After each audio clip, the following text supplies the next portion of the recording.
अभिनेत्री सई मांजरेकरने आजपर्यंत खूप भूमिका साकारल्या। सईने दबंग 3, मेजर, कुछ खत्म हो जाए यांसारखे अनेक चित्रपट तिने केले। तर आता सईचा लवकरच एक नवा चित्रपट प्रेक्षकांच्या भेटीला येणार आहे। या चित्रपटाचं नाव औरन में कहा दम था असं आहे। या चित्रपटामध्ये अजय देवगण, तब्बू, जिमी शेरगिल, शंतनू माहेश्वरी यांसारखे अनेक कलाकार या चित्रपटामध्ये झळकणार आहे। हा चित्रपट 5 जुलै 2024 ला चित्रपटगृहात प्रदर्शित होणार आहे।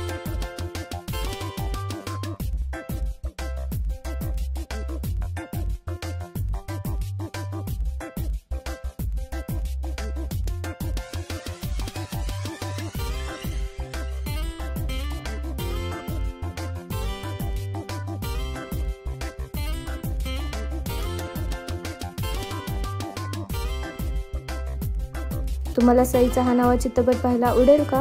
हे आम्हाला कमेंटमध्ये नक्की सांगा। धन्यवाद।